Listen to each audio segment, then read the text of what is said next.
جو چیز میں آپ کو بتانا چاہتا ہوں وہ سنتے رہیے نوجوانوں. یہ تقریر میری آج کی اور دوسری جگہوں کی تقریروں سے بالکل الگ ہے، بالکل الگ ہٹ کر ہے. یہ واقعات میں نے آج تک کسی اور تقریر میں اپنی 22 سال کی زندگی میں تقریری دور میں نہیں بتائے. جو آج میں نے آپ کے سامنے یہ رکھا ہے وہ شاہ غسان، جس کا نام جبلہ ابن ایہم ہے. بہت بڑا بادشاہ ہے غسان کا، عیسائی ہے، اسلام سے متاثر ہو گیا، اسلام کی تعلیمات سے متاثر ہو گیا، پربھاوت ہو گیا، اور سوچنے لگا کہ اب میں اسلام قبول کر لوں تو بہتر ہے، کیونکہ اسلام دن پہ دن بڑھتا جا رہا ہے، اسلام کے اندر خوبیاں ہی خوبیاں نظر آ رہی ہیں. لیکن وہ سمجھ رہا تھا کہ میں تو عیسائیوں کا بادشاہ ہوں اور کئی مرتبہ عمر سے ٹکر لے چکا ہوں، عمر مجھ سے ناراض ہوں گے، امیر المومنین عمر فاروق مجھ سے غصہ ہوں گے، پتہ نہیں میں اسلام قبول کرنے چاہوں تو وہ میرے اسلام کو مانے بھی یا نہ مانے، کہیں میری گردن نہ اڑا دیں. اس لیے شاہ غسان اپنا ایک قاصد، اپنا ایک دودت، اپنا ایک ایلچی لیٹر لکھ کر، خط لکھ کر امیر المومنین کے پاس بھیجتا ہے. غسان کا بادشاہ جبلہ ابن ایہم ایک لیٹر لکھتا ہے اور اپنے دودت کے ذریعے، اپنے قاصد کے ذریعے وہ لیٹر بھجواتا ہے کہ حضرت عمر فاروق سے یہ پوچھو کہ شاہ غسان جبلہ ابن ایہم، غسان کا بادشاہ جو عیسائی ہے، وہ اسلام قبول کرنا چاہتا ہے، کیا میری اسلام میں انٹری ہوگی یا نہیں ہوگی؟ اس نے ایک قاصد کو بھیجا کہ اب پتہ چل جائے گا میرے قاصد کے ساتھ عمر کیا سلوک کرتے ہیں، میرے بھیجے ہوئے دودت کے ساتھ عمر کیا سلوک کرتے ہیں. اگر اچھا سلوک کیا تو ٹھیک، میں اسلام لے آؤں گا، اور نہیں تو پھر میں عیسائی بنا رہوں گا. جب وہ قاصد، وہ دودت حضرت عمر فاروق کے پاس آیا اور امیر المومنین کو وہ لیٹر دیا، حضرت عمر نے اس لیٹر کو پڑھا اور پڑھنے کے بعد اسی لیٹر پر جواب لکھوا دیا کہ تم فوراً چلے آؤ اور اسلام قبول کر لو. اسلام قبول کرنے کے بعد تمہارے اوپر کوئی نقصان نہیں ہے، تم سے کوئی انتقام نہیں لیا جائے گا، تم سے کوئی بدلہ نہیں لیا جائے گا. شاہ غسان نے جب جبلہ ابن ایہم نے یہ لیٹر پڑھا تو بڑا تعجب کرنے لگا کہ حضرت عمر فاروق رضی اللہ تعالیٰ عنہ نے اتنی آسانی کے ساتھ میرے اسلام قبول کرنے کی بات مان لی اور پرانی دشمنی سب بھول گئے. اس کو حضرت عمر کی یہ سادگی پسند آئی.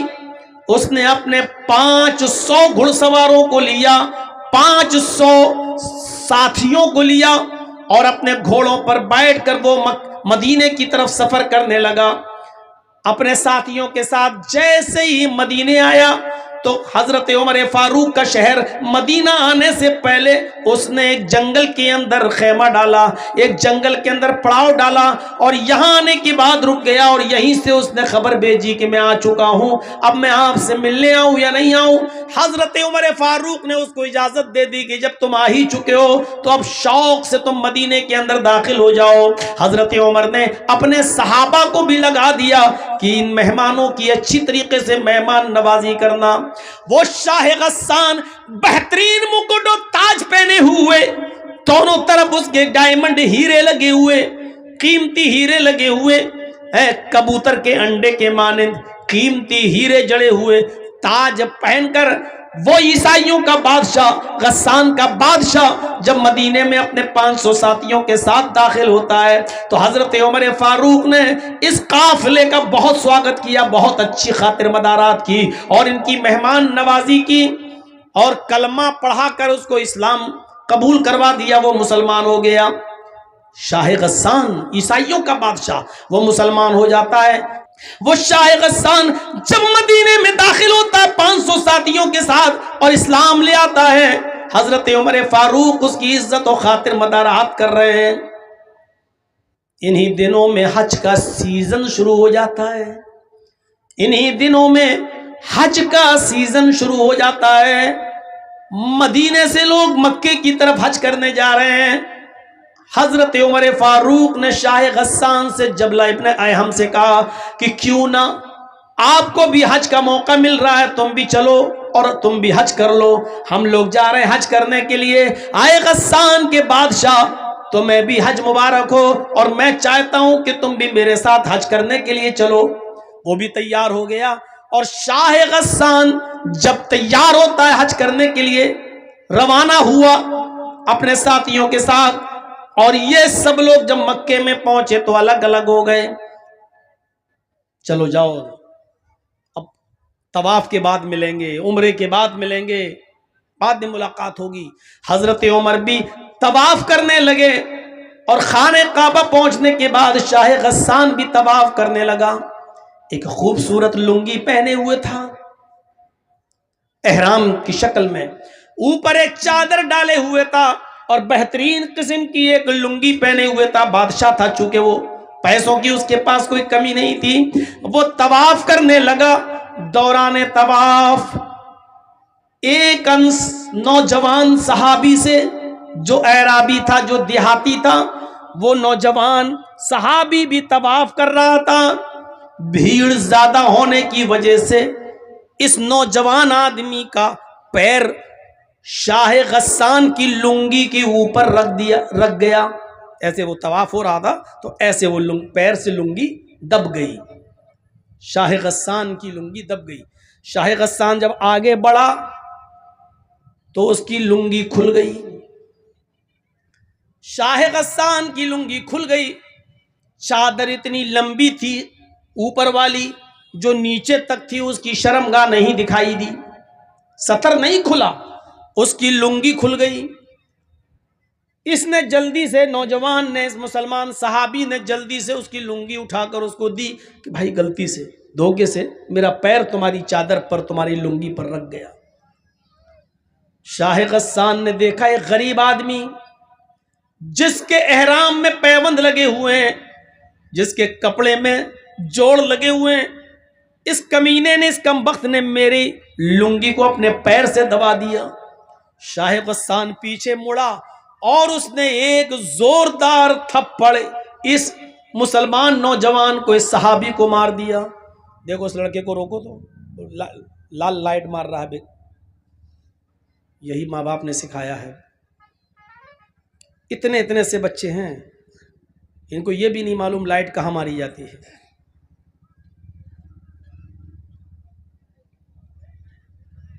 اس نے ایک زوردار تھپڑ اس نوجوان کو، اس دیہاتی مسلمان صحابی کو مارا۔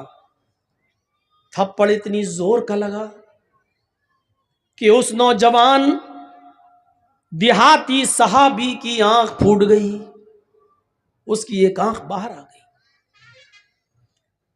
وہ نوجوان اس وقت کچھ نہیں بولا، خاموش رہا، اور اس نے اپنا طواف پورا کیا۔ اس کے بعد پھر وہ اپنے قبیلے میں گیا۔ قبیلے کی لڑائی بہت بری ہوتی ہے۔ جب وہ اپنے قبیلے میں پہنچا تو لوگوں نے پوچھا کہ تمہاری آنکھ کیسے پھوٹی؟ اس نے بتایا کہ ایسا ایسا معاملہ ہو گیا، اور شاہ غسان نے، غسان کے بادشاہ نے ایک تھپڑ مارا، اور تھپڑ اتنی زور سے مارا کہ میری آنکھ پھوٹ گئی۔ پورے قبیلے کے لوگ آگ بگولا ہو گئے۔ ارے نیا نیا اسلام لایا اور اتنی ہیکڑی، ہمارے آدمی کو مارے گا؟ یہ تمام کے تمام لوگ حضرت عمر فاروق کے پاس مکے آ گئے۔ حضرت عمر فاروق کے سامنے مقدمہ دائر کر دیا کہ آپ کے شاہ غسان جو ابھی کچھ دن پہلے مدینے میں اسلام لایا ہے، اس نے دھوکے سے ہمارے نوجوان کا پیر اس کی چادر پہ پڑ گیا اور اس کی لنگی کھل گئی، لیکن اس نے پلٹ کر اتنی زور سے تھپڑ مارا کہ ہمارے ساتھی کی، اس دیہاتی نوجوان کی آنکھ پھوٹ گئی۔ مجھے انتقام چاہیے، بدلہ چاہیے۔ حضرت عمر فاروق نے شاہ غسان کو بلایا۔ غسان کا بادشاہ طلب کیا گیا جو مسلمان ہو چکا ہے، اور پھر یوں دونوں میں گفتگو ہوتی ہے۔ حضرت عمر فاروق نے فرمایا، آئے شاہ غسان، آئے جبلہ ابن ایہم، تمہارے بارے میں یہ شکایت ملی ہے، کیا یہ صحیح ہے؟ کہنے لگا وہ جبلہ، امیر المومنین، اس نوجوان دیہاتی آدمی نے میری چادر پر پیر رکھ دیا، میں آگے بڑھا، میری لنگی کھل گئی، میری چادر کھل گئی، میں نے اس کو ایک تھپڑ مار دیا ہے۔ حضرت عمر فاروق نے کہا ہے شاہ غسان، اس نوجوان نے یہ بتا دیا ہے کہ ہاں میرا پیر اس کی چادر پر رکھ گیا تھا، لیکن میں نے جان بوجھ کر ایسا نہیں کیا، دھوکے سے ایسا ہو گیا۔ ایک معمولی سی غلطی کی اتنی بڑی سزا تم نے اس کو دے دی کہ اس کی آنکھ کا ڈھیلا باہر آ گیا، اس کی آنکھ پھوٹ گئی۔ شاہ غسان کہنے لگا ایک غریب آدمی کی آپ کو اتنی فکر کیوں ہو رہی ہے؟ حضرت عمر فاروق کہتے ہیں کہ اسلام لانے کے بعد امیری غریبی اسلام میں نہیں چلتی ہے۔ آئے شاہ غسان، اسلام جتنا امیروں کے لیے اتنا ہی غریبوں کے لیے ہے، اور مجھے اس کو انصاف دلانا ہے، اس کو نیائے ملنا چاہیے۔ شاہ غسان نے کہا ٹھیک ہے، تو پھر بتائیے کہ مجھے کیا کرنا ہوگا، بتائیے میں کیا کروں، انصاف کا تقاضا کیا ہے، کیا کروں؟ حضرت عمر فاروق نے کہا شاہ غسان، اس نوجوان سے، اس دیہاتی سے، اس صحابی سے، اس بیچارے غریب آدمی سے معافی مانگ لو۔ اگر معافی دیتا ہے تو ٹھیک، ورنہ اس کو کچھ لے دے کر اس کو راضی کر لو۔ اگر معاف کرتا ہے تو ٹھیک، اور معاف نہیں کرتا ہے تو اس کو کچھ لے دے کر راضی کرو۔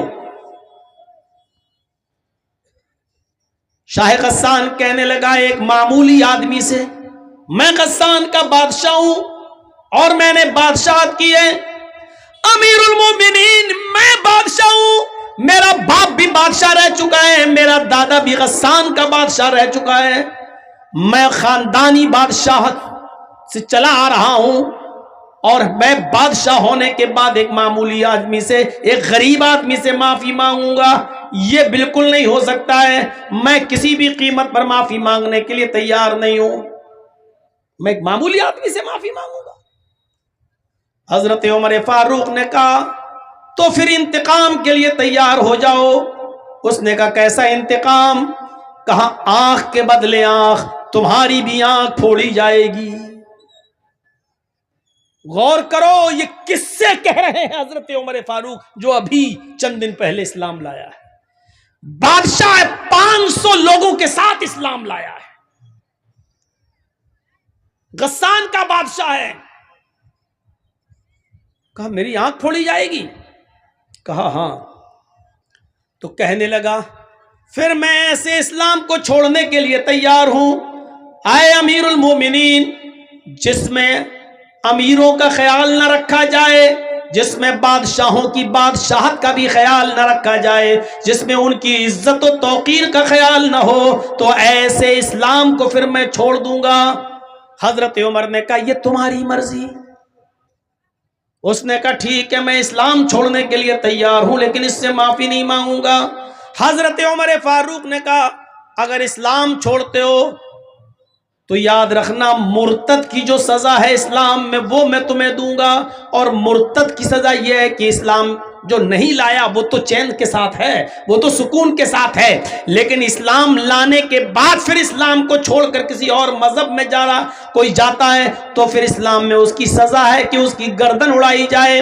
اگر تم اسلام کو چھوڑنے کا ارادہ بنا رہے ہو تو پھر میں تمہاری گردن اڑانے کے لیے تیار ہوں، ابھی تو آنکھ پھڑوا لو، تمہارا معاملہ بن جائے گا، آنکھ کے بدلے آنکھ۔ اور اگر اسلام کو چھوڑنے کی دھمکی دی تو مرتد کی سزا یہ ہے اسلام میں کہ اس کی گردن اڑا دی جائے، میں تمہاری گردن اڑا دوں گا۔ وہ چاروں طرف سے پھنس گیا شاہ غسان، معافی مانگ رہا ہے تو چھوٹا ہو رہا ہے، آنکھ پھڑوا نہیں سکتا، مرتد ہو جائے تو قتل۔ اس نے کہا امیر المومنین میں چاروں طرف سے اس وقت پھنسا ہوا ہوں، مجھے ایک دن کی مہلت دیجئے، میں سوچ سمجھ کر بتاتا ہوں، مجھے معافی مانگنا ہے یا آنکھ پھڑوانا ہے یا مجھے اسلام چھوڑنا ہے، مجھے فیصلہ کرنے کے لیے مجھے ایک دن کی مہلت دیجئے، 24 گھنٹے کی مہلت۔ حضرت عمر فاروق نے کہا ٹھیک ہے، میں تمہیں ایک دن کی مہلت دیتا ہوں، سوچ سمجھ کر بتاؤ، معافی مانگ لو گے، وہ اگر معاف کر دے گا تو ٹھیک، اور مجھے امید ہے کہ انشاءاللہ وہ معاف کر دے گا، لیکن یہ اس کا معاملہ ہے، وہ کرے یا نہ کرے۔ لے دے کے معاملہ بنا لو، جتنے میں وہ تیار ہو جائے۔ اس پہ بھی نہیں بنتا ہے تو پھر آنکھ پھڑواؤ، کوئی ایک فیصلہ، جاؤ میں تمہیں 1 دن کی مہلت دیتا ہوں۔ وہ اپنے بستی میں گیا جہاں رکا ہوا تھا 500 آدمیوں کے ساتھ، اور ان لوگوں سے کہتا ہے کہ ایسا ایسا معاملہ ہے، اس اسلام میں ہماری کوئی عزت نہیں ہے، توقیر نہیں ہے، ہم کو غریبوں کے ساتھ لا کے بٹھا دیا گیا اور کہا کہ اس کو بدلہ دو، لہذا رات کی تنہائی ہونے دو، جب ساری دنیا بے ہوشی میں سو رہی ہوگی اس وقت ہم 500 آدمی یہاں سے فرار ہو جائیں گے۔ لہذا جیسی رات کی تاریکی ہوئی، رات کا اندھیرا آیا اور سب لوگ خواب غفلت میں بے ہوش ہو کے جب سونے لگے تو شاہ غسان جبلہ ابن احم اپنے 500 ساتھیوں کے ساتھ رات کے اندھیرے کا فائدہ اٹھا کر بھاگ گیا، اور وہ غسان پہنچ گیا۔ میرے پیارے ساتھیوں، حضرت عمر فاروق نے اس کی کوئی پرواہ نہیں کی۔ 500 لوگ چلے گئے جائیں، لیکن انصاف کا مرڈر نہیں ہونا چاہیے، عدل باقی رہنا چاہیے۔ اسلام کی تعلیم یہی ہے کہ انصاف قائم رہے، ایک غریب آدمی کو، ایک غریب نوجوان کو بھی انصاف ملنا چاہیے۔ حضرت عمر فاروق نے کہا نوجوان وہ گیا 500 آدمیوں کو بھی لے گیا، کوئی پرواہ نہیں، اللہ کا شکر ہے کہ میں نے عدل کو بچایا، میں نے نیائے کو بچایا، میں نے انصاف کو بچایا۔ میرے بھائیوں، ایسا عدل کرنے والا امیر المومنین حضرت عمر فاروق جیسا شخص قیامت کے دن عرش کے سائے میں ہوگا۔ ایسے ہی لوگوں کے بارے میں اللہ کے نبی نے فرمایا کہ 7 قسم کے لوگ قیامت کے دن اللہ کے عرش کے سائے میں ہوں گے، اس دن اللہ کے عرش کے سائے کے علاوہ کوئی دوسرا سایہ نہیں ہوگا۔ الامام العادل، پہلا شخص عدل و انصاف کرنے والا، حکمراں، حاکم وقت، امیر جو گھر کا بھی ذمہ دار ہو۔ قبیلہ بنو مخزوم کی ایک عورت جس کا نام فاطمہ تھا، چوری میں پکڑی گئی، اللہ کے رسول کے پاس لائی گئی۔ نبی اکرم صلی اللہ علیہ وسلم نے فرمایا اس کی چوری اتنی زیادہ ہے کہ حد کو پہنچ رہی ہے، اس کا ہاتھ کاٹ ڈالو۔ لوگوں نے کہا امیر گھر کی ہے، بڑے اونچے اور عزت دار گھرانے کی عورت ہے، اگر اس کا ہاتھ کٹ گیا تب تو ناک ہی کٹ جائے گی اس خاندان کی، اس قبیلے کی۔ نبی اکرم کے سب سے قریبی اور سب سے چہیتے صحابی حضرت اسامہ کے پاس سفارش کے لیے بھیجا گیا اسامہ کو کہ آپ اللہ کے رسول کے بہت قریبی لوگ ہیں، قریبی ہیں، آپ نبی سے سفارش کیجئے، شاید اللہ کے رسول آپ کی بات مان جائیں اور اس عورت کا ہاتھ نہ کٹوائیں۔ اللہ کے رسول نے اسامہ سے کہا آئے اسامہ، اتشفع فی حد من حدود اللہ، فی حدود اللہ، کیا تم اللہ کی حدوں میں سے ایک حد کے لیے سفارش کرنے آئے ہو؟ یہ اللہ کی قائم کردہ حدیں ہیں اور تم کہتے ہو کہ میں اس عورت کو چھوڑ دوں؟ یہ سزا محمد نے نہیں، محمد کے رب نے نافذ کی ہے۔ پہلے زمانے کے لوگ اسی لیے برباد ہوئے کیونکہ ان کے امیر جب کوئی غلط کام کرتے تھے تو ان کو چھوڑ دیا جاتا تھا، اور ان کے ضعیف و کمزور لوگ جب کوئی غلط کام کرتے تھے تو ان کو سزا دی جاتی تھی۔ نہیں، اس عورت کا بھی ہاتھ کاٹا جائے گا، تمہاری بھی سفارش نہیں مانی جائے گی۔ اللہ کے رسول نے سفارش ریجیکٹ کر دی اسامہ کی، اور اس عورت کا، بنو مخزوم کے لڑکی کا، عورت کا ہاتھ کاٹ ڈالا گیا جس کا نام فاطمہ تھا۔ جب اس کا ہاتھ کٹ گیا تو اللہ کے نبی صلی اللہ علیہ وسلم نے فرمایا لو ان فاطمہ بنت محمد سرقت لقطعت یدہا، اگر فاطمہ محمد کی بیٹی نے چوری کی ہوتی اور آج چوری میں وہ بھی پکڑی جاتی تو آج فاطمہ کا ہاتھ بھی کاٹنے سے محمد رسول اللہ کو کوئی نہیں روک پاتا، اس لیے کہ یہ عدل کا تقاضا ہے اور یہ سزا اللہ تبارک و تعالیٰ کی طرف سے نافذ کی گئی ہے، یہ سزا محمد رسول اللہ کی بنائی ہوئی نہیں ہے۔ اگر آج اس عورت کی جگہ پر محمد کی اپنی بیٹی بھی چوری میں پکڑی جاتی تو زمانہ دیکھتا، دنیا دیکھتی کہ محمد اپنی بیٹی فاطمہ کا بھی ہاتھ کٹوا دیتا۔ یہ ہے عدل و انصاف۔ اور جس قوم میں عدل و انصاف نہیں ہے سمجھ لو عرش کے سائے میں ان کو جگہ نہیں ملے گی۔ چلیے اب تھوڑا سا اور آگے بڑھیں۔ پہلی چیز ہو گئی ہے عدل و انصاف کرنے والے لوگ۔ دوسرا کون؟ وَشَابٌ نَشَأَ فِي عِبَادَةِ رَبِّهِ، دوسرا وہ نوجوان جو اپنے رب کی عبادت میں لگا ہوا ہے، اپنے رب کی عبادت میں، اس نے سب کچھ بھلا دیا اپنے رب کی عبادت۔ نوجوان شاب نشأ فی عبادت اللہ، اس کا مطلب کیا ہے؟ اللہ تعالیٰ کو جوانی کی عبادت زیادہ پسند ہے۔ بڑھاپے میں تو سبھی عبادت کرنے لگتے ہیں، بچوں کی شادی ہو گئی، اب سب ہو گیا، اب جا رہے ہیں حج کرنا ہے، سب سے نبٹ گئے، اب چلو حج کرے آئے۔ اب حج کر کے آئے تو اب اللہ اللہ کرنے پہنچ گئے مسجد میں، پوری جوانی تو خرافاتوں میں گزار دی۔ اب جب 2-3 سال کے مہمان رہ گئے، کھوسٹ بڈھے ہو گئے، صحیح سے زبان چلتی نہیں ہے، ہاتھ پیر اٹھ نہیں رہے، اب جا رہے ہیں اللہ تعالیٰ کی عبادت کرنے۔ میں یہ نہیں کہہ رہا ہوں کہ یہ عبادت اللہ کو پسند ہے، لیکن نوجوانی کی عبادت زیادہ پسند ہے۔ غور کرو، وہ حضرت حنظلہ رضی اللہ تعالیٰ عنہ جن کی شادی ہوئی ہے اور آج پہلی رات ہے، رخصت ہو کر بیوی گھر پہ آئی ہے، آج شادی ہوئی، آج پہلی رات ہے، شوہر اپنی بیوی کے ساتھ، حنظلہ اپنی بیوی کے ساتھ سو رہے ہیں۔ میاں بیوی کے درمیان جو تعلق ہوتا ہے وہ بھی قائم ہو چکا ہے۔ اتنے میں جنگ کا اعلان ہو جاتا ہے، جہاد کے لیے نکلنے کا اعلان ہو جاتا ہے۔ حضرت حنظلہ اسی کنڈیشن میں کہ اپنی بیوی سے ملے ہیں، ابھی غسل نہیں کیے، اعلان جہاد سنتے ہیں، اپنا گھوڑا کھولتے ہیں اور جہاد کے لیے نکل جاتے ہیں۔ بیوی کہتی ہے، اے میرے پیارے شوہر، میں تمہیں روک تو نہیں رہی ہوں، جہاد فرض ہے، تمہیں جانا بھی چاہیے، لیکن کم سے کم غسل تو کر لو، نہا تو لو۔ ابھی آپ نے میرے ساتھ صحبت کی ہے، میرے ساتھ ہم بستر ہوئے ہیں اور فوراً میدان جہاد میں جانے لگے ہیں، کم سے کم آپ غسل تو کر لو۔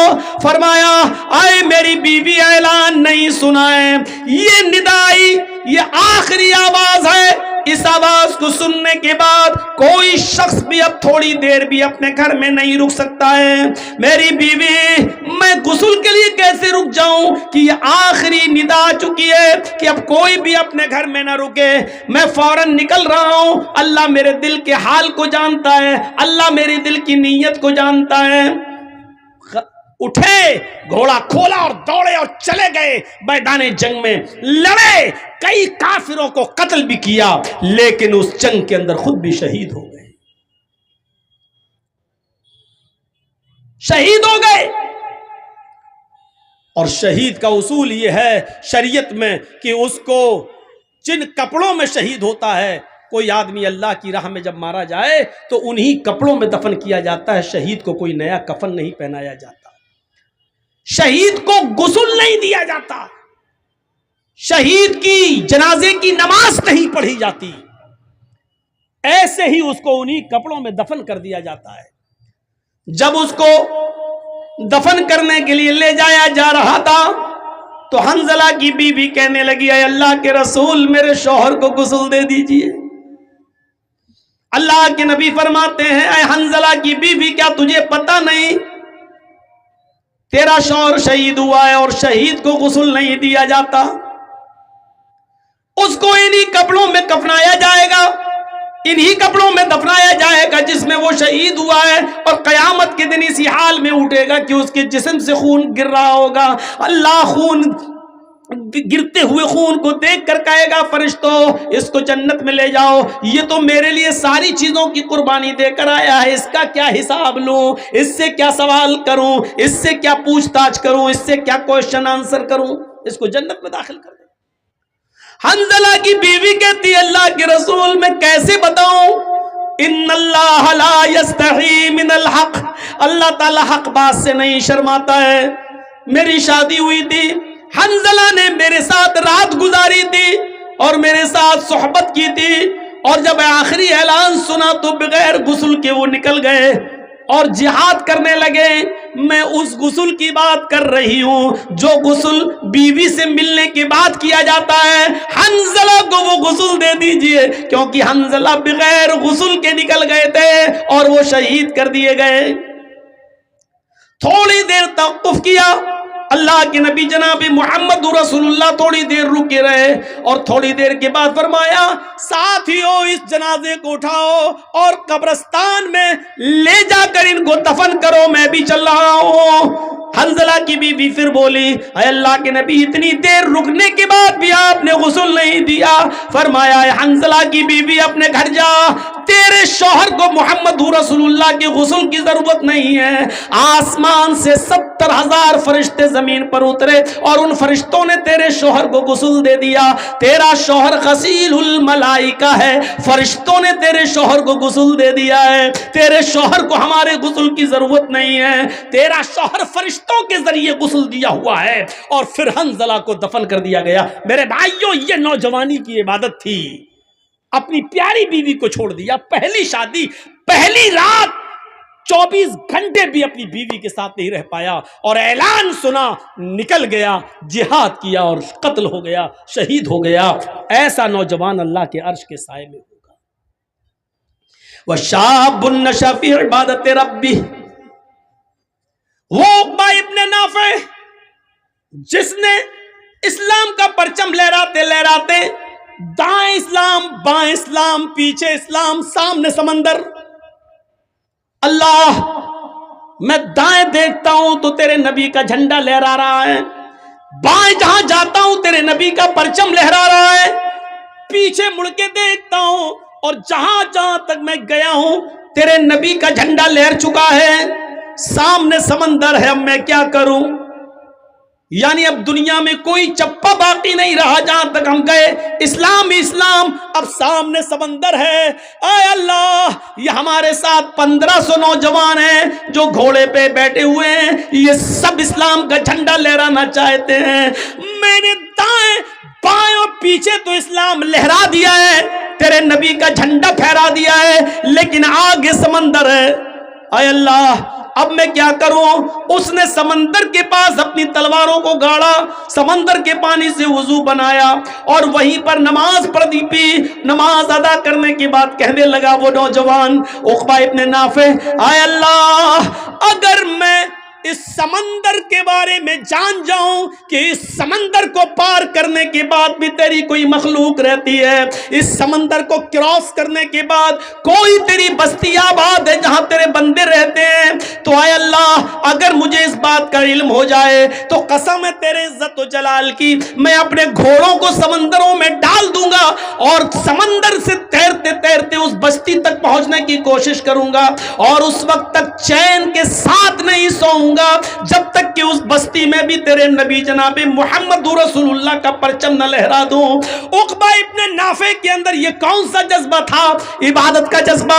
یہ کون سی عبادت تھی, یہ کون سی ریاضت تھی. میرے بھائیوں ایسے ہی عبادت کرنے والے اور ہر وقت نماز کی طرف, ہر وقت عبادت کی طرف, اللہ کی عبادت کی طرف جن کا دماغ لگا ہوا ہے اور جو عبادت میں لگے ہوئے, یہ لوگ اللہ کے عرش کے سائے میں ہوں گے.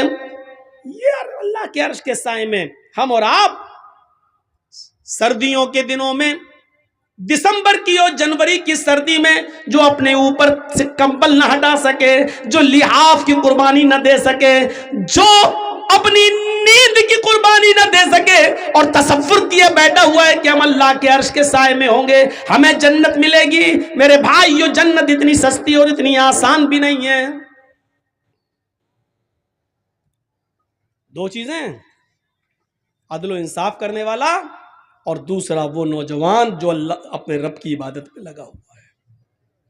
اب تیسری چیز پہ آئیے, وَرَجُلٌ ذَكَرَ اللَّهَ خَالِيًا فَفَاضَتْ عَيْنَاهُ وَرَجُلٌ قَلْبُهُ مُعَلَّقٌ فِي الْمَسَاجِدِ. تیسرا وہ آدمی جس کا دل مسجد کی طرف لگا ہوا ہے, جس کی تشریح میں نے ابھی ہلکی سی کی تھی. ظہر پڑھ کے آیا, گھر پہ کام کر رہا ہے, ابھی ٹائم ہے, ابھی عصر میں ٹائم ہے, بار بار گھڑی دیکھ رہا ہے, بار بار سورج دیکھ رہا ہے, بار بار آسمان دیکھ رہا ہے.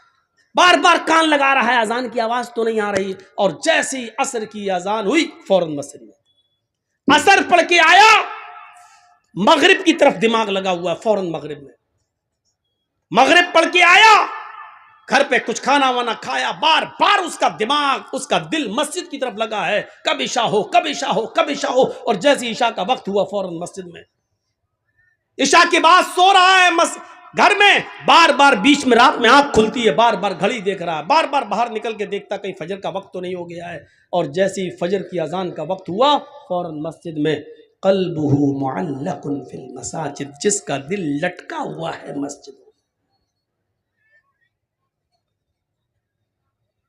حضرت مصعب رضی اللہ تعالی عنہ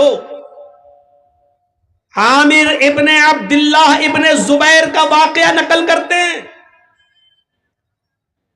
حضرت مصعب ابن عمیر حضرت عامر ابن عبداللہ ابن زبیر کا واقعہ نقل کرتے ہوئے کہتے ہیں کہ وہ سخت بیمار، آخری سانسیں لے رہے ہیں، کافی کمزوری اور جسم میں ان کی نقاہت ہے، کمزوری ہے، اور اتنے میں ان کے کانوں میں اذان کی آواز جاتی ہے، اور نوٹ کیجئے گا یہ مغرب کی اذان ہے، مغرب کی اذان کی آواز ان کے کانوں میں جاتی ہے، اللہ اکبر اللہ اکبر، اذان کی آواز سنتے ہی عامر ابن عبداللہ ابن زبیر کہتے ہیں اپنے گھر والوں سے مجھے اٹھاؤ اور مسجد کی طرف لے کر چلو۔ بچوں نے کہا رے آپ کی حالت دیکھیے کیا ہے، آپ نہیں جا سکتے، آپ لیٹے رہیے، ایسے ہی لیٹ کے نماز پڑھ لیجئے۔ عامر ابن عبداللہ ابن زبیر کا جو جواب تھا وہ سنیے، کہتے ہیں کہ میرے بچوں، میں اللہ کے داعی کی آواز پر لبیک کیوں نہ کہوں، اللہ کی طرف بلانے والا داعی دعوت دے رہا ہے نماز کی، میں اس کی دعوت پر لبیک کیسے نہ کہوں، مجھے تھوڑا سا سہارا دے دو، مجھے اٹھا دو اور مجھے مسجد تک پہنچا دو، بیمار ہیں، آخری وقت ہے، ابھی آپ کو پتا چل جائے گا ان کا آخری وقت بھی ہے، کس کنڈیشن میں ہے وہ۔ جب انہوں نے ضد کی کہ میرے بچوں دیکھو قیامت کے دن میں تم سب کا گریبان پکڑوں گا اگر تم نے مجھے مسجد میں نہیں پہنچایا، یہ آواز کی اذان کی آواز میرے کانوں میں پڑ گئی، اب اللہ کے داعی کی آواز پر لبیک کہنا ضروری ہے، مجھے مسجد میں جانا ہے۔ اب ان کی ضد کے آگے ان کے بچوں نے ان کو اٹھایا، محلے کے دو چار لوگ اور آ گئے، انہوں نے بھی سہارا دیا، اور گھر میں کسی طریقے سے ان کو وضو کروانے کے بعد مسجد میں داخل کر دیا۔ وہ مسجد میں داخل ہو جاتے ہیں اور جماعت کے ساتھ مغرب کی نماز پڑھنے لگتے ہیں، اور جب نماز پڑھتے ہیں تو آپ اندازہ لگا سکتے ہیں کہ مغرب کی 3 رکعتیں ہوتی ہیں، وہ بیٹھ کر نماز ادا کر رہے ہیں، ابھی 1 رکعت ہی وہ نماز ادا کر سکے کہ 1 رکعت نماز پڑھنے کے بعد ان کا انتقال ہو جاتا ہے۔ وہ اسی مسجد کے اندر 1 رکعت نماز پڑھنے کے بعد انتقال کر جاتے ہیں۔ اب آپ اندازہ لگا سکتے ہیں کہ وہ کتنے بیمار رہے ہوں گے، اتنی بڑی بیماری کے باوجود وہ یہ کہہ رہے ہیں کہ اذان کی آواز جب میرے کانوں میں پہنچ گئی ہے تو پھر میں اللہ کے داعی اور اللہ کی طرف بلانے والے آدمی کی دعوت پر میں لبیک کیسے نہ کہوں، اس کی آواز پر میں لبیک کیوں نہ کہوں، لہٰذا مجھے وہاں تک پہنچاؤ، اور پہنچایا گیا اور 1 رکعت پڑھی اور انتقال کر گئے۔ ان کا دل مسجد کی طرف لگا ہوا تھا۔ رجل قلبہ معلق فی المساجد، یہ ہے اذان ہو رہی ہے لیکن مجھے مسجد میں پہنچاؤ، اذان ہو رہی ہے مسجد میں پہنچاؤ۔ یہاں اذان ہوتی ہے ہم لوگ چائے پیتے ہیں، یہاں اذان ہو رہی ہے ہم لوگ بازاروں میں سبزیاں خرید رہے ہیں، یہاں اذان ہو رہی ہے ہم لوگ اپنے کاروبار میں لگے ہوئے ہیں، یہاں اذان ہو رہی ہے ہم اپنے بینک میں نوکری کر رہے ہیں، یہاں اذان ہو رہی ہے ہم اپنے بزنس میں لگے ہوئے ہیں، یہاں اذان ہو رہی ہے ہم اپنے کھیتوں میں لگے ہوئے ہیں، اپنے کاروبار میں لگے ہوئے ہیں، اور تصور ہے کہ ہم جنت میں جائیں۔ ارے اللہ کے عرش کا سایہ نہیں ملے گا، جنت تو بہت دور کی بات، اللہ کے عرش کا سایہ بھی نہیں ملے گا۔ امام بغوی نے اپنی مشہور و مایہ ناز کتاب السیر کے اندر عبید اللہ القواریری کا ایک واقعہ نقل کیا ہے کہ وہ شام بصرہ کے رہنے والے تھے، بصرہ کے، ان کے گھر کوئی مہمان آ گئے، ویسے تو وہ پانچوں وقت کی نماز میں پہلی تکبیر میں مسجد میں رہتے تھے، لیکن آج ان کے گھر میں کوئی مہمان آ گیا، مہمان کی دیکھ ریکھ خاطر مدارات کی وجہ سے اس کو کھانا وانا کھلانے میں تھوڑی سی دیر ہو گئی، اتنی سی دیر ہو گئی کہ عشاء کی اذان کے بعد جماعت مسجد میں ہو گئی۔ وہ اپنے مہمان کو کھانا کھلانے کے بعد مسجد کی طرف گئے تو کیا دیکھتے ہیں کہ مسجد سے لوگ نماز پڑھ کے واپس آ رہے ہیں۔ پوچھا کہ کیا ہوا؟ کہ جماعت ہو گئی۔ وہ دوسرے محلے میں گئے کہ وہاں جا کر شاید نماز مل جائے، جماعت مل جائے، لیکن دوسرے محلے میں جاتے تو کیا دیکھتے ہیں کہ ادھر بھی جماعت ہو چکی ہے۔ انہوں نے بصرہ کی آس پاس کی جتنی مسجدیں تھی کوشش کر کے دیکھ لیا کہ کہیں جماعت مل جائے، کیونکہ جماعت کا ثواب اکیلے نماز پڑھنے سے 27 گنا زیادہ درجہ رکھتا ہے۔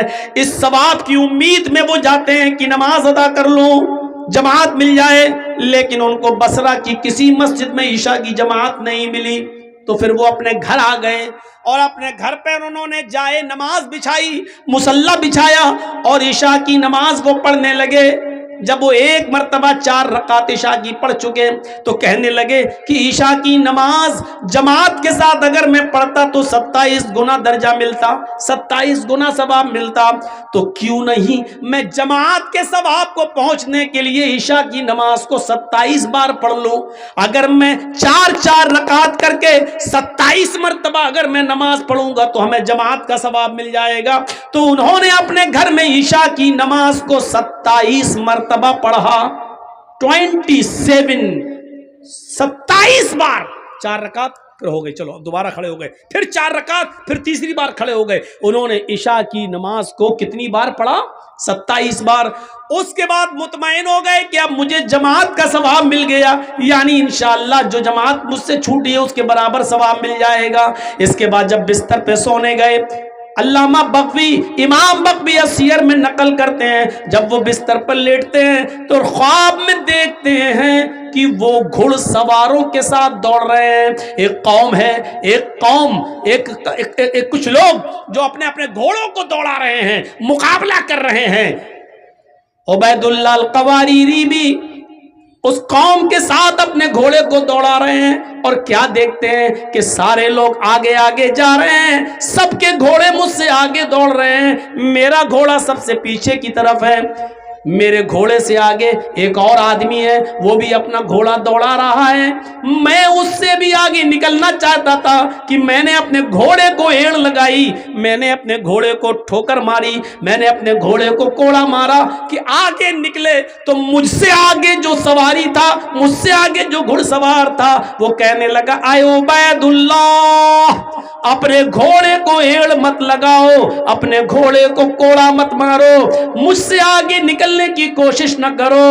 اے عبید اللہ، تم ہمارے برابر نہیں آ سکتے ہو، ہم سے آگے نکلنا تو بہت دور کی بات، تم کتنا بھی نیا گھوڑا لے لو، اچھے سے اچھا گھوڑے پہ بیٹھ جاؤ، لیکن تم ہمارے گھوڑے سے آگے نہیں نکل سکتے۔ عبید اللہ القواریری کہتے ہیں کہ آخر تم یہ بات کیسے کہہ رہے ہو؟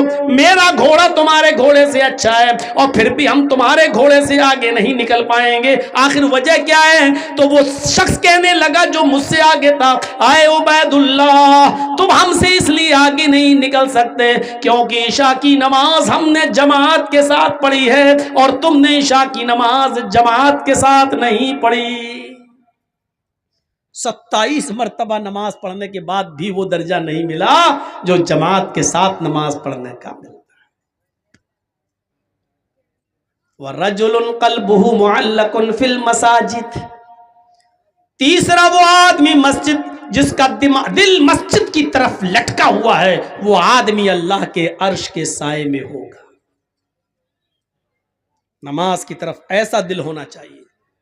اب چوتھا آدمی کی طرف آئیے، چوتھے شخص کی طرف آئیے۔ 3 ہو گئے نا، بار بار گنا رہا ہوں تاکہ یاد ہو جائے۔ عدل و انصاف کرنے والا امیر، دوسرا وہ نوجوان جو اللہ کی عبادت میں لگا ہوا ہے، اور تیسرا وہ آدمی جس کا دل مسجد کی طرف لگا ہوا ہے، جو بار بار نماز پڑھ کے آتا ہو، دوسری نماز کے لیے سوچتا ہے۔ 3 آدمی ہو گئے۔ چوتھا وَرَجُلَانِ تَحَابَّا فِي اللَّهِ اجْتَمَعَ عَلَيْهِ وَتَفَرَّقَ عَلَيْهِ. کتنے لوگ ہیں جو آپس میں ایک دوسرے سے نہیں بولتے لیکن ذاتی دشمنی میں. لیکن چوتھا آدمی عرش کے سائے میں کون ہوگا؟ وہ آدمی جو کسی کا دوست ہوگا تو اللہ کے لیے، اور کسی سے دشمنی کی ہوگی تو اللہ کے لیے. آپ سے ہم نے دعوت و تبلیغ کا کام کیا، آپ کو ہماری بات پسند آئی، آپ ہمارے مرید بن گئے، آپ ہماری دوستی ہو گئی، آپ ہماری باتیں سن رہے ہیں، اس لیے آپ جرجی صاحب آئیے چائے پلا. کیوں؟ اس لیے کہ ہم قرآن و حدیث آپ کو سناتے ہیں، آپ اس لیے ہماری عزت کرتے ہیں. یہ اللہ کے لیے ہے. ہمارا آپ کا کیا رشتہ ہے؟ ہمارا آپ کا کیا رشتہ ہے؟ لیکن یہ محبت اللہ کے لیے. اور اگر ہم نے کوئی بات بتائی اور آپ کو برا لگا اور آپ کھڑے ہو کر کہنے لگے ہٹو، تم جیسے 50 مولوی آتے ہیں، میں نے بھی تم سے بولنا چھوڑ دیا، تو یہ بھی اللہ کے لیے. کیوں؟ کیونکہ میں نے قرآن سنایا، تجھے برا لگ گیا ہے اور تجھے اچھا نہیں لگتا ہے. نہیں بتاؤں گا آج کے بعد تجھے بات. تجھے اگر تکلیف ہو رہی ہے میری بات سے تو نہیں جاؤں گا تیرے پاس. تو اب ہم نے تجھے جو چھوڑا ہے وہ بھی اللہ کے لیے، کیونکہ اور کوئی وجہ نہیں. اگر یہ چیز ہے ہمارے اور آپ کے اندر، کسی سے دوستی ہے تو اللہ کے لیے، اور کسی سے دشمنی ہے تو وہ بھی اللہ کے لیے، تو ایسا شخص بھی اللہ کے عرش کے سائے میں ہوگا. اگر ہم آپ کو چھوڑ رہے ہیں تو اللہ کے لیے ہے، تب تو ٹھیک ہے. لیکن آپ کو ہم اس لیے چھوڑ رہے ہیں کیونکہ آپ نے میرا پیسہ مار لیا، آپ نے میرا حق مار لیا، آپ نے میری زمین و جائیداد پہ قبضہ کر لیا، آپ نے ہمیں گالی دی، اس لیے ہم آپ کو چھوڑ رہے ہیں. تو یہ لڑائی نہیں ہے. محلے والوں کو، گاؤں والوں کو چاہیے کہ صلح کرا دیں، ملوا دیں. کیونکہ کوئی مسلمان کسی مسلمان سے اگر 3 دن سے زیادہ بات نہیں کرتا تو اس کی نماز، اس کی روزہ، اس کی کوئی فرض اور کوئی نفل عبادت اللہ کے یہاں قبول نہیں ہوتی ہے. دوستی کرو تو اللہ کے لیے، اور دشمنی کرو تو اللہ کے لیے. کسی سے دوستی ہو تو اللہ کے لیے، اور دشمنی ہو تو اللہ کے لیے. حضرت علی رضی اللہ تعالیٰ عنہ ایک یہودی سے لڑ رہے تھے. تو مجھے مار دے یا میں تجھے مار دوں، چل. دونوں میں لڑائی ہو رہی، دونوں چل تو تلواریں دونوں نہیں، ہاتھ سے کشتی ہو رہی ہے. لڑتے لڑتے لڑتے لڑتے کبھی علی اوپر کبھی علی نیچے، کبھی یہودی اوپر کبھی علی نیچے، کبھی علی اوپر یہودی نیچے. میرے بھائیوں، اس طریقے سے لڑائی ہوتے ہوتے ایک موقع آیا کہ حضرت علی نے یہودی کے سینے پر چڑھ کر اس کا گلا دبا دیا، اور پکڑ کے کس کے اور زور سے اس کا گلا دبانے لگے. یہودی نے اپنے منہ میں تھوک جمع کیا ایسے کر کے، اور تھوک دیا حضرت علی کے منہ پر. حضرت علی نے ایسے تھوک کو صاف کیا اور غصہ آیا حضرت علی کو اور زیادہ. کمینہ تھوک رہا، اور کس کے اس کو دبانا چاہا. ابھی تو جب دبا رہے تھے، لیکن جب اس نے تھوکا تو اور غصہ آ گیا. لیکن جب اور غصہ آیا تو اس کو چھوڑ دیا، کہ چل بھاگ جا، میں نے تجھے چھوڑ دیا. وہ پیروں پہ گر گیا، کہنے لگا امیر اے علی، میری سمجھ میں نہیں آ رہا ہے. میں نے جب تھوکا تو دیکھا آپ کے چہرے پر کہ آپ کو اور غصہ آیا. اب میں نے بھی سمجھ لیا اس غصے میں تو آپ نہیں بچیں گے، لیکن جب آپ کو زیادہ غصہ آیا تو آپ نے مجھے چھوڑ دیا. یہ کیا بات ہے؟ حضرت علی نے کہا جب میں تجھ سے لڑ رہا تھا تو اللہ کے لیے لڑ رہا تھا. میں تجھے مارنا چاہتا تھا اللہ کو خوش کرنے کے لیے، لیکن جب تو نے میرے چہرے پر تھوکا اور میرے چہرے پر تھوک پڑا تو مجھے اور غصہ آیا. تو یہ غصہ اللہ کے لیے نہیں تھا، یہ میرا ذاتی غصہ تھا. تو میرے اوپر تھوکا، تھوک رہا، تو یہ میرا ذاتی غصہ تھا. اگر اس غصے میں تو مارا جاتا تو وہ اللہ کے لیے لڑائی نہیں ہوتی، وہ میرا ذاتی انتقام ہوتا، وہ میرا ذاتی بدلہ ہوتا. اور میں ذاتی بدلہ نہیں لیتا. جا، میں نے چھوڑ دیا. اللہ کے لیے لڑ رہا تھا تب تک ٹھیک تھا. اللہ کے لیے لڑائی لڑ رہے تھے، جب اس میں ذاتی غصہ شامل ہوا تو چھوڑ دیا. تو ذاتی دشمنی نہیں ہونی چاہیے. ان 4 چیزوں کو نوٹ کریے، کیونکہ 5ویں چیز جو ہم بتانے جا رہے ہیں وہ آج ہمارے معاشرے اور سماج کا سب سے بڑا المیہ بنا ہوا ہے.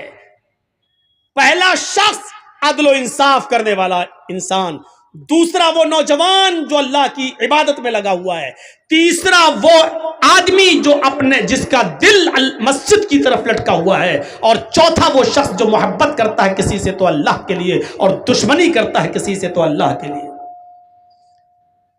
اور 5واں، نوجوانوں معاشرے میں سب سے بڑی برائی یہی، وَرَجُلٌ دَعَتْهُ امْرَأَةٌ ذَاتَ مَنْصَبٍ وَجَمَالٍ فَقَالَ إِنِّي أَخَافُ اللَّهَ، ایسا آدمی جس کو کسی خوبصورت حسین و جمیل عورت نے برائی کے لیے بلایا،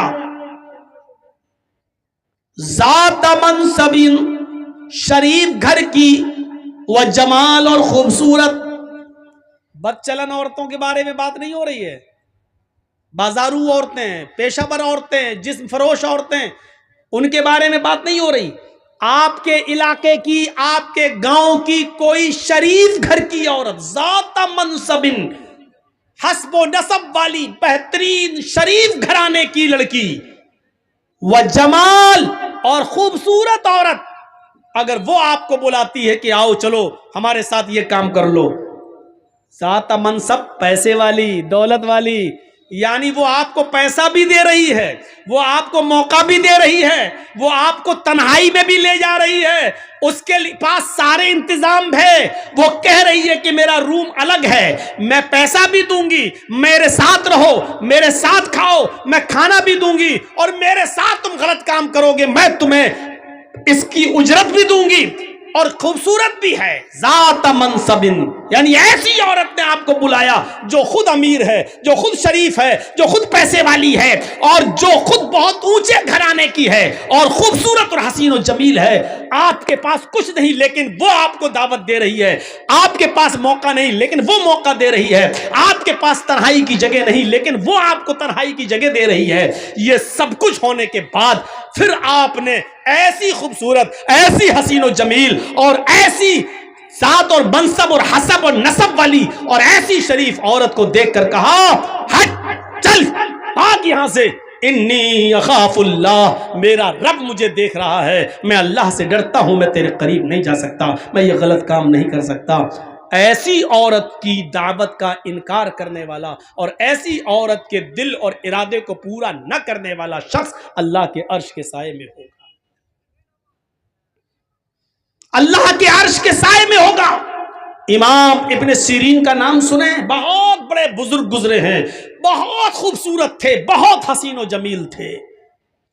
یہ جس بستی میں رہتے تھے بزازی کا کام کرتے تھے، کپڑے کی گٹھری کو سر پہ لاد کر گلی گلی، محلے محلے میں جا کر بیچا کرتے تھے، اور کسی مسجد کے امام بھی تھے، لے کر گلی گلی بیچا کرتے تھے.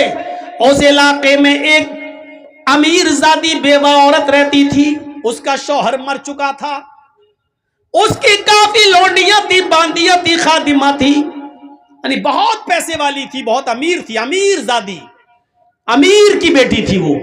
لیکن اس کا شوہر مر گیا تھا، اور وہ اپنی باندیوں، اپنی نوکرانیوں کے ذریعے گاؤں میں، محلے میں اور آس پاس کے علاقے میں ایسے نوجوانوں کو تلاش کرواتی تھی اپنی نوکرانیوں سے کہ کوئی خوبصورت نوجوان ملے تو اس کو ہمارے پاس لے کر آؤ، اور وہ ان کے ساتھ غلط کام کرتی تھی.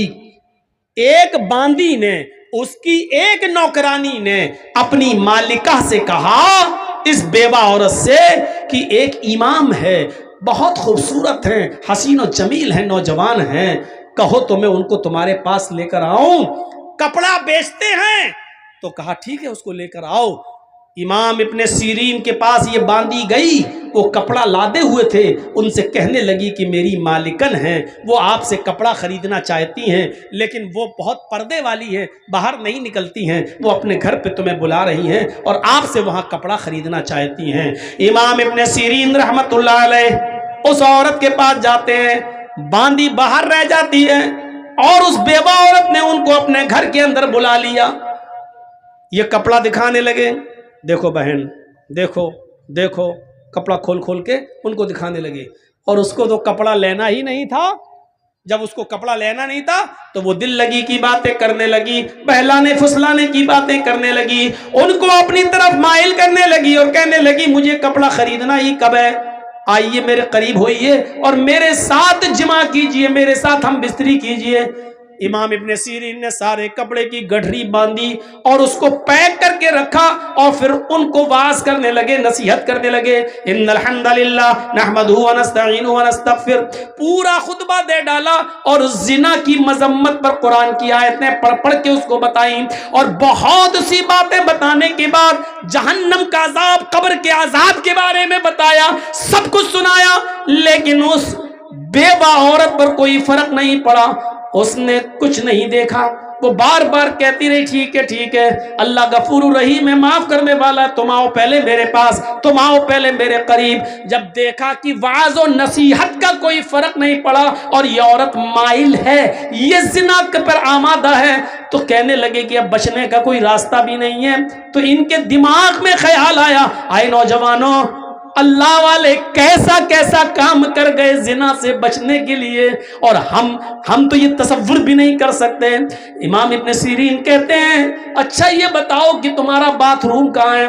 مجھے بہت سخت لیٹرین لگی ہوئی ہے، مجھے قضاء حاجت کے لیے جانا ہے، میں لیٹرین سے فارغ ہونے کے بعد آتا ہوں، تمہارے پاس بیٹھتا ہوں۔ اچھا ٹھیک ہے، یہ ہے، اس نے بتا دیا۔ جب لیٹرین سے نکلے تو کچن میں گھس گئے۔ کچن میں جو نالی تھی جس میں بہت زیادہ کچڑا جمع ہو جایا کرتا تھا، اس میں کالے رنگ کی سیاہ کیچڑ جمی ہوئی تھی نالی میں۔ امام ابن سیرین اسی کچن کی نالی کے پاس بیٹھ گئے اور اس نالی سے سیاہ رنگ کی کالی کیچڑ نکال کر انہوں نے اپنے چہرے پہ مل لی، اپنے کپڑوں پہ ملا، اپنی داڑھی آڑی پہ ملا، اور پوری طریقے سے اپنے آپ کو لت پت کر لیا کیچڑ سے، اور اسی گندگی کی حالت میں اس عورت کے پاس آئے، چلو آؤ ملتے ہیں۔ کہاں ملیں؟ اس نے کہا ہٹ ہٹ بدبو آ رہی ہے، یہ کیا کر کے آیا تو؟ یہ جلدی سے کپڑے کی گٹھری اٹھائی اور بھاگ گئے، اور پھر جب گاؤں میں پہنچے تو ایک کنویں سے پانی کھینچا اور وہاں جا کر انہوں نے اپنے کپڑے دھوئے، اور وہاں جا کر وہ نہائے دھوئے اور انہوں نے غسل کیا اور اللہ کا شکر ادا کیا کہ آئے اللہ، آج تو نے مجھے ایک عورت کے شر و فتن سے تو نے مجھے بچا لیا، آج میں زنا جیسی بدکاری سے محفوظ ہو گیا۔ میرے پیارے ساتھیوں، زنا سے بچنے کے لیے غور کرو کہ وہ عورت، امام ابن سیرین اگر اس کا ارادہ پورا کر دیتے تو پیسہ بھی دیتی، تنہائی بھی دے رہی تھی، امیر بھی تھی، کپڑا بھی نہیں خریدتی اور پیسہ بھی دے رہی تھی ان کو، سب کچھ۔ لیکن امام ابن سیرین کے پاس سب کچھ تھا، موقع تھا، تنہائی تھی، اور وہ بیوہ عورت خوبصورت بھی تھی، لیکن ان سب کے باوجود اللہ کا خوف تھا اور اپنے آپ کو بچایا۔ اس سے کہا اللہ سے ڈر، یہ زندگی چند دنوں کی، اللہ کے یہاں منہ دکھانا ہے، نصیحتیں کی لیکن وہ نہیں مانی۔ میرے پیارے ساتھیوں، تب امام ابن سیرین نے اپنے آپ کو ایسے بچایا۔ نوجوانوں، اس زنا کاری و بدکاری کے راستے سے اپنے آپ کو بچا لینے والا اور کسی خوبصورت عورت کی دعوت پر یہ کہہ دینے والا کہ انی اخاف اللہ، میں اللہ سے ڈرتا ہوں، ایسا شخص بھی قیامت کے دن اللہ کے عرش کے سائے میں ہوگا۔ بخاری شریف کے اندر ایک واقعہ آیا ہے، جب مرثد ابن ابی مرثد ایک صحابی ہیں، ایمان لائے، اسلام قبول کیا، تو اللہ کے رسول نے ان سے کہا کہ تم مکے جاؤ، اور مکے میں ہمارے بہت سے مسلمان صحابہ قید ہیں، کافروں کے چنگل میں ہیں، ان سے چھڑا کر چپکے مدینے کی طرف لاؤ، ان کو وہاں سے چھڑاؤ۔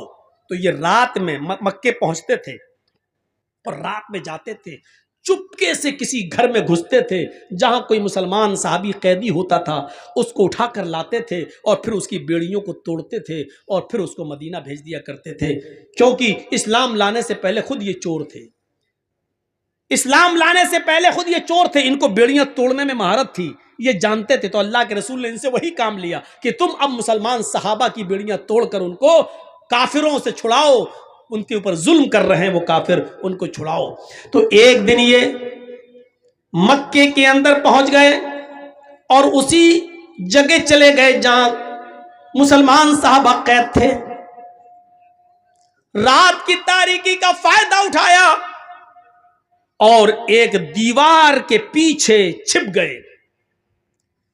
چاندنی رات تھی، رات کے اندھیرے میں ایک عورت نکل کے آئی، اس نے دیوار کے پیچھے ایک سایہ دیکھا، سمجھ گئی کہ اس دیوار کے پیچھے کوئی آدمی بیٹھا ہے، اس آدمی کا سایہ یہاں آ رہا ہے۔ وہ گئی دیوار کے پیچھے، کیا دیکھتی ہے کہ ایک آدمی بیٹھا ہوا ہے، اور دیکھتے ہی اس کو پہچان گئی، کہنے لگی تم تو مرثد ہو، تم تو مرثد ہو۔ مرثد نے دیکھا، مرثد بھی پہچان گئے، کہنے لگے تم تو عناق ہو، تم تو عناق ہو۔ کہاں زمانے جاہلیت میں جب مرثد اسلام نہیں لائے تھے تو اس عورت کے ساتھ ان کے ناجائز تعلقات تھے، کئی مرتبہ اس عورت کے ساتھ مل چکے تھے، لمبے تلنگے لمبے چوڑے تھے، وہ عناق ان کی دیوانی تھی۔ اتنے دنوں کے بعد آج دیکھتی ہے، کہتی ہے مرثد پرانی یادیں تازہ ہو گئی، کتنے سال کے بعد تم آئے ہو، چلو ہمارے گھر چلو، ہمارے گھر میں کوئی نہیں، آج کی رات ہمارے ساتھ سو جاؤ، وہی رات گزارو۔ مرثد ابن ابی مرثد کہتے ہیں کہ آیا عناق، اب ان ہاتھوں نے محمد رسول اللہ کے ہاتھوں کو چھو لیا ہے، یہ ہاتھ محمد رسول اللہ سے ٹچ ہو چکے ہیں، ان ہاتھوں نے محمد رسول اللہ سے مصافحہ کر لیا ہے۔ آیا ناق، اب حرام عورت کی طرف میں ہاتھ نہیں بڑھا سکتا، آیا ناق بہتر ہے کہ تم چلی جاؤ۔ اناق کہنے لگی اچھا اب تم بدل گئے ہو، میری آرزو اور میرے ارمانوں کا تم گلا گھونٹ رہے ہو، اتنے سالوں کے بعد آئے ہو، اگر تم نے میرے ارادے اور میرے ارمان اور میری آرزوؤں کو پورا نہ کیا تو میں چلا دوں گی۔ مرثد ابن ابی مرثد کہتے ہیں کہ کچھ بھی کرو لیکن اب میں تمہارے ساتھ زنا نہیں کر سکتا ہے، میں محمد رسول اللہ صلی اللہ علیہ وسلم، ان آنکھوں نے محمد رسول اللہ کا دیدار کر لیا ہے، اب یہ حرام چیز کی طرف اٹھے گی بھی نہیں ہماری نظریں۔ اناق کہتی ہے آئے خیمے والوں اٹھو، آئے گاؤں والے اٹھو، ایک آدمی آیا ہے تمہارے قیدیوں کو چرا رہا ہے، تمہارے قیدیوں کو اٹھا کر لے جا رہا ہے۔ اناق کی آواز سن کر محلے والے اور گاؤں والے اٹھنے لگے، دوڑنے لگے۔ مرثد ابن ابی مرثد نے جب ان کو آتا ہوا دیکھا تو وہ بھاگ گئے، ایک پہاڑ کی طرف چلے گئے، اور پہاڑ کے اوپر چڑھنے کے بعد ان کو ایک غار نظر آئی تو وہ پہاڑ سے نیچے اتر کر اس غار کے اندر چھپ گئے۔ وہ لوگ پہاڑ کے اوپر تک آئے، ان کو غار کا دروازہ نہیں دکھائی دیا، انہوں نے گاؤں والوں نے اس پہاڑ کے اوپر کھڑے ہو کر پیشاب بھی کیا۔ مرثد ابن ابی مرثد کہتے ہیں، بخاری کی روایت ہے، وہ پیشاب کر رہے تھے اور ان کا پیشاب ہمارے سر پر آ رہا تھا، وہ پیشاب کر رہے تھے اور ان کا پیشاب ہمارے سر پر گر رہا تھا، لیکن میں ٹس مس نہیں کر رہا تھا، اگر میں تھوڑا بہت ہلتا تو وہ مجھے پہچان لیتے اور دیکھ لیتے، میں ایسے ہی چھپا رہا، یہاں تک کہ کچھ دیر کے بعد وہ سب چلے گئے، رات کافی ہو گئی اور وہ سب چلے گئے، اناق بھی چلی گئی یہ سوچ کر کہ اب تو مرثد ابن ابی مرثد بھاگ گیا ہے۔ پھر تھوڑی دیر کے بعد میں غار سے نکلا اور پھر میں اپنے کام میں لگ گیا، اس کے باوجود میں نے ایک آدمی کو اٹھایا، اس کو اپنے کاندھوں پر لادا، لیکن وہ بہت بھاری آدمی تھا، ہم اس کو لے کے چل نہیں پا رہے تھے، وہ بار بار اس کو اٹھاتے اور وہ مجھے تھکا دیتا۔ تھوڑی دیر کے بعد ہم جب اس کے گاؤں سے باہر نکلے تو میں نے اس کی پیروں کی بیڑیاں توڑی اور اس کے ہاتھوں کی بیڑیاں توڑی اور اس کو لے کر اللہ کے نبی کے پاس آیا۔ اللہ کے نبی محمد رسول اللہ کو پورا واقعہ سنایا، اے اللہ کے نبی صلی اللہ علیہ وسلم ایسا ایسا معاملہ ہے، اناق ہماری پرانی دوست ہے، اس سے ہمارے زمانے جاہلیت میں بڑے اچھے تعلقات تھے، اس کے ساتھ میں زنا بھی کر چکا ہوں، اس کے ساتھ میرا اٹھنا بیٹھنا سب کچھ تھا، اس کے گھر پہ رہتا تھا، اے اللہ کے نبی کیا اسلام لانے کے بعد میں اس سے نکاح کر سکتا ہوں؟ کیا میں اس کو اپنی بیوی بنا سکتا ہوں؟ آپ اجازت دیجئے کہ میں اناق کو اپنی بیوی بنا لوں۔ اللہ کے نبی صلی اللہ علیہ وسلم خاموش رہے کہ آئے مرثد انتظار کرو، اللہ رب العالمین کی طرف سے اگر کوئی حکم ہوتا تو میں تمہیں بتاتا ہوں کہ تم اناق سے نکاح کر سکتے ہو یا نہیں نکاح کر سکتے ہو۔ یہاں تک کہ اللہ رب العالمین نے قرآن میں یہ آیت نازل فرما دی کہ الزانی لا ينکح الا زانیۃ او مشرکۃ، کوئی زانی کسی زانیہ ہی سے نکاح کر سکتا ہے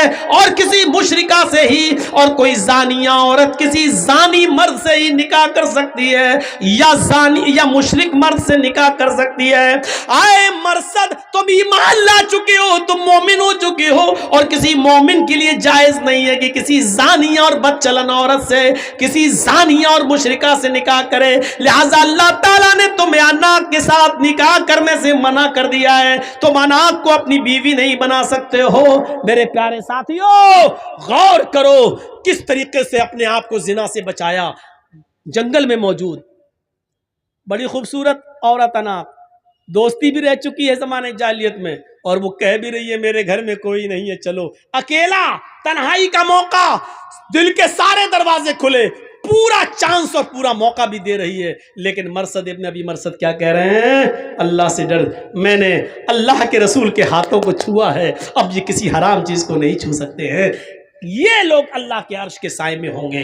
لہٰذا وہ نوجوان، وہ آدمی جس کو کسی خوبصورت لڑکی نے برائی کے لیے بلایا اور اس نے یہ کہہ دیا کہ میں اللہ سے ڈرتا ہوں، انی اخاف اللہ، تو ایسا شخص بھی قیامت کے دن اللہ کے عرش کے سائے میں ہوگا۔ 5 چیزیں ہو گئیں، 2 چیزیں اور رہ گئیں، ان کا بھی خلاصہ کر دوں۔ وَرَجُلٌ تَصَدَّقَ بِصَدَقَةٍ فَأَخْفَاهَا، کسی نے اگر صدقہ کیا، کسی کو دیا چپکے سے، اتنے چپکے سے دیا کہ دائیں ہاتھ سے دیا بائیں کو بھی خبر نہ ہو، تو ایسا شخص جو چپکے چپکے کسی کو صدقہ کرتا ہے، کسی کی غریب کی مدد چپکے سے کرتا ہے، ایسا شخص بھی اللہ کے عرش کے سائے میں ہوگا۔ یہ نہیں رمضان کے مہینے میں کسی غریب کی مدد کر رہے ہیں، 5 کلو آٹا، 2 کلو تیل، 1 کلو چینی، شربت کی بوتل، کھجور، اور اس کا واٹس ایپ پہ فوٹو کھینچ کے واٹس ایپ پہ بھی ڈال رہے ہیں، آج میں نے 20 لوگوں کو کٹ دی ہے، آج میں نے 50 لوگوں کو غلہ پہنچایا ہے، آج ہم نے 50 لوگوں کو، غریب لوگوں کو ساڑی دی ہے۔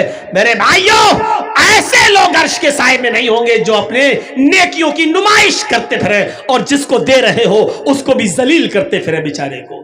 ارے کسی غریب کو دے دو، نہ تمہاری بیوی کو پتا چلے، نہ جس کو دے رہے ہو اس کے بارے میں کسی کو پتا چلے کہ اس بیچارے کی مدد کی ہے، اس کا پردہ رہنے دو۔ اس طریقے سے دو دائیں ہاتھ سے کہ بائیں کو بھی خبر نہ ہو، یعنی کانوں کان، ہمارے زبان میں بولا جاتا نا، کانوں کان کسی کو خبر نہ ہو، اس طریقے سے صدقہ کرو۔ بخاری کی ایک روایت ہے کہ ایک شخص کہتا ہے، اے اللہ آج کی رات میں صدقہ کروں گا اور میں چپکے سے دوں گا، کسی ضرورت مند کو دوں گا۔ پھر وہ رات میں اٹھا اور چپکے سے نکلا اور اس نے ایک ضرورت مند کو رات میں دیکھا، اس کے ہاتھ میں اس نے اپنا صدقہ، اپنا زکوٰۃ کا مال، اپنا صدقہ کا مال اس کو دے دیا۔ صبح جب وہ مارکیٹ کی طرف گیا تو راستے میں باتیں ہو رہی تھی، کچھ لوگ کہہ رہے تھے دیکھو اللہ کا نیک بندہ بیچارہ رات میں کسی کو صدقہ دینے کے لیے نکلا، وہ چاہتا تھا کہ کسی غریب کو دوں لیکن کسی چور کو دے دیا اس نے۔ اس نے کہا اللہ میری نیت تو نہیں تھی چور کو دینے کی، میری نیت تو تھی غریب کی مدد کرنے کی، لیکن اب دھوکے سے چور کے پاس پہنچ گیا تو میں کیا کر سکتا ہوں، اللہ آج میں پھر نکلوں گا اور کسی غریب کی مدد کروں گا۔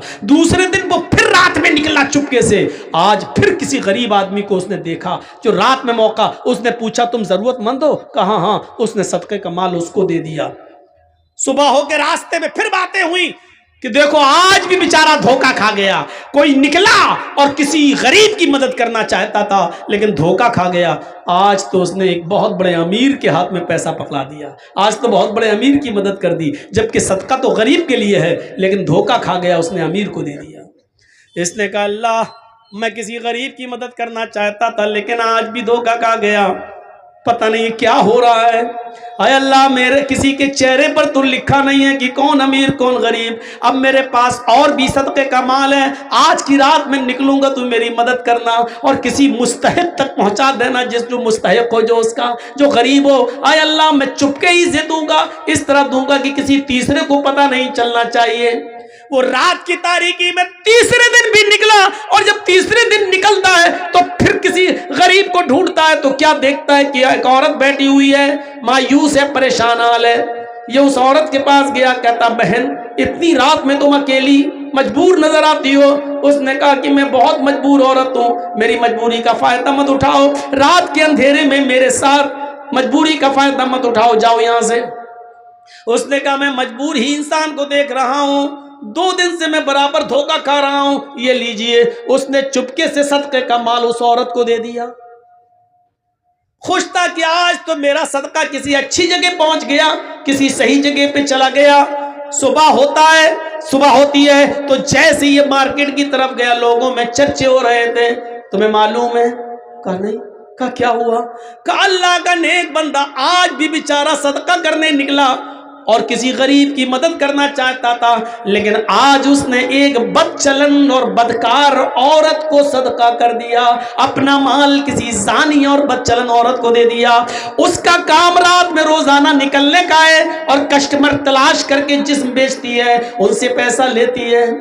اس نے کہا اللہ مجھے ثواب نہیں ملے تو گناہ بھی مت دینا، اس لیے کہ میری نیت تو اچھی تھی غریب کی مدد کرنے کی، لیکن میں 3 دن دھوکا کھا گیا اور اب میرے پاس زکوٰۃ کا صدقے کا سارا مال بھی ختم ہو گیا۔ اگر تو مجھے ثواب نہ دے تو گناہ بھی مت دینا، کیونکہ میں نے جان بوجھ کر کسی امیر کی، چور کی اور بدکار عورت کی مدد نہیں کی۔ جب رات میں یہ سویا تو خواب دیکھتا ہے کہ کوئی کہہ رہا، بخاری کی حدیث، رات میں خواب دیکھتا کوئی کہہ رہا ہے تو مایوس مت ہو، نادم مت ہو، اللہ نے تیرے صدقے کو قبول کر لیا۔ ہو سکتا ہے کہ جس چور نے چور کو تو نے صدقہ کیا، ہو سکتا ہے کہ وہ چور تیرے صدقے کا مال پا کر اپنی چوری سے توبہ کر لے۔ ہو سکتا ہے جس امیر آدمی کو تو نے صدقہ دیا وہ توبہ کر لے اور اس پیسے کو غریب اور مسکینوں میں خرچ کر دے۔ جس بد چلن عورت کے ہاتھ میں تو نے پیسہ دیا، صدقہ کیا، ہو سکتا ہے کہ وہ اپنے زنا سے توبہ کر لے اور تیرے دیے ہوئے صدقے کے مال سے وہ اپنے بیوی، اپنے بچوں کی اور اپنے شوہر کی دیکھ ریکھ کرے، اور ہو سکتا کہ توبہ کر لے۔ تو نے انجانے میں ایسا کام کیا، اللہ نے تیرے صدقے کو قبول کر لیا۔ میرے بھائیوں، یہ حدیث ہمیں بخاری کی یہ بتلا رہی ہے، اگر دھوکے سے رات کی تاریکی میں کسی غریب کی مدد کرنا چاہتے ہو اور آپ نے چپکے سے کسی کی مدد کی لیکن دھوکہ کھا گئے، وہ غریب کی جگہ کوئی اور نکلا یا دھوکے سے آپ کا پیسہ کسی اور کی جگہ پاس پہنچ گیا، لیکن چپکے سے مدد کرنے کی وجہ سے آپ کا صدقہ قبول ہو جائے گا۔ بھلے ہی آپ نے غلط جگہ دیا ہے، جان بوجھ کر نہیں، دھوکے سے، تو اللہ رب العالمین آپ کے صدقے کو تو قبول کر لے گا، آپ کو گناہ نہیں پڑے گا، آپ کا صدقہ تو قبول ہو جائے گا، لیکن اس آدمی کو حساب و کتاب دینا پڑے گا جو ضرورت مند نہیں تھا پھر بھی لے لیا، تو آپ کا صدقہ قبول ہو جائے گا۔ تو ایسے صدقہ کیجئے کہ کسی غریب کو جب آپ دو، داہنے ہاتھ سے دو تو بائیں ہاتھ کو بھی اس کی خبر نہیں ہونی چاہیے۔ یہ ہے صدقے کا مطلب۔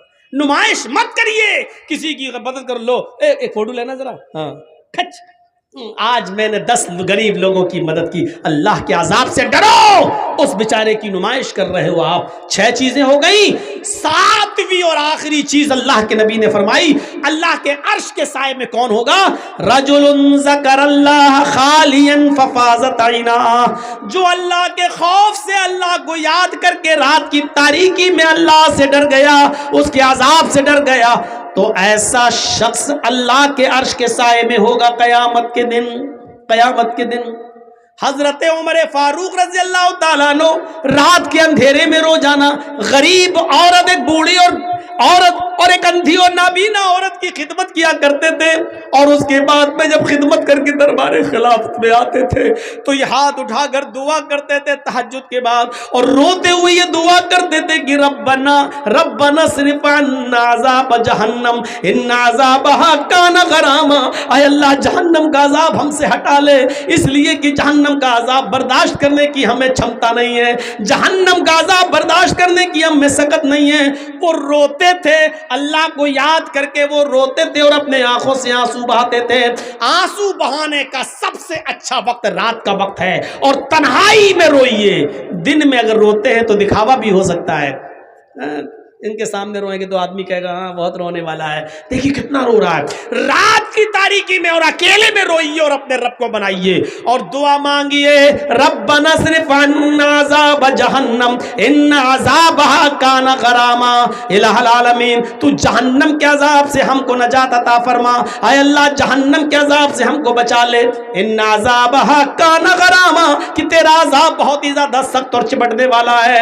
یہ دعا مانگتے رہو اور آنکھوں سے آنسو بہاتے رہو۔ اللہ کے نبی صلی اللہ علیہ وسلم نے ذکر و اذکار کی بڑی فضیلت فرمائی ہے، اور یاد رکھیے اڑتے بیٹھتے چلتے پھرتے دعائیں پڑھتے رہا کرو، کم سے کم یہ دعا بھی، یہی دعا پڑھتے رہو، رب اغفر لی رب اغفر لی، اے اللہ مجھے بخش دے، اے اللہ مجھے بخش دے، یہ دعا پڑھتے رہو۔ اللہم انی ظلمت نفسی ظلما کثیرا ولا یغفر الذنوب الا انت فاغفر لی مغفرۃ من عندک وارحمنی انک انت الغفور الرحیم۔ یہ دعا اللہ کے نبی نے ابو بکر صدیق کو سکھلائی تھی۔ ابو بکر نے کہا تھا اللہ کے نبی ایسی دعا بتاؤ جس دعا کو پڑھ کر میں اپنے گناہوں کی معافی مانگتا رہوں۔ اللہ کو یاد کرو تنہائی میں اور آنکھوں سے جس کے آنسو بہ گئے، ایسا شخص بھی قیامت کے دن عرش کے سائے میں ہوگا۔ تو پھر سے ایک بار گن لیجئے، عدل و انصاف کرنے والا ایک، وہ نوجوان جو اپنے رب کی عبادت میں لگا ہوا ہے، دو، تیسرا وہ آدمی جس کا دل مسجد کی طرف لٹکا ہوا ہے اور ہمیشہ نماز کے بارے میں سوچ رہا ہے، چوتھا وہ شخص جو کسی سے محبت کرتا ہے تو اللہ کے لیے اور دشمنی کرتا ہے کسی سے تو اللہ کے لیے، اور پانچواں وہ شخص جس کو کسی خوبصورت اور شریف خاندان کی لڑکی نے غلط کام کے لیے بلایا اور اس نے کہہ دیا میں اللہ سے ڈرتا ہوں، میں تیرے قریب نہیں جاؤں گا، تو یہ شخص بھی اللہ کے عرش کے سائے میں پانچ۔ اور چھٹا شخص وہ جس نے چپکے سے خاموشی کے ساتھ صدقہ و خیرات کیا، کسی کو کان و کان اس کی خبر نہیں، یہ بھی اللہ کے عرش کے سائے میں ہوگا۔ اور ساتواں وہ آدمی جس نے اللہ کو تنہائی میں یاد کیا اور اس کی آنکھوں سے آنسو آ گئے، تو قیامت کے دن یہ بھی اللہ کے عرش کے سائے میں ہوگا۔ یہ 7 خوبیاں اپنے اندر پیدا کیجئے اور اللہ کے عرش کا سایہ پائیے۔ یاد رکھیے جنت اور جہنم کا فیصلہ تو بعد میں ہوگا، پہلے ہمیں قیامت کے دن اس سورج کی جاسوس تپش سے بچنا ہے اور اس کی گرمی سے بچنا ہے۔ 50,000 سال کا دن ہوگا اور سورج کی گرمی ہمارے سروں پر ہوگی، ہم پسینے میں ڈوب رہے ہوں گے۔ ایسے موقع پر جس کو اللہ کے عرش کا سایہ نہیں ملے گا اس کے لیے وہ دن بہت خطرناک دن ہوگا، اور جو اللہ کے عرش کا سایہ پا جائے گا وہ مطمئن ہوگا، چین و سکون کے ساتھ ہوگا۔ میرے بھائیوں، یہ پونے 2 گھنٹے کا خطاب میں نے آپ کے سامنے تقریباً کیا ہے۔ اب میں رخصت ہوتے ہوئے آپ سے دعا کرتا ہوں اللہ تعالیٰ سے کہ بار الہ یہ 7 خوبیاں تو ہمارے اندر پیدا فرما دے، یہ 7 خوبیاں ہمیں ہمارے اندر پیدا فرما اور قیامت کے دن ہمیں عرش کا سایہ نصیب فرما دے۔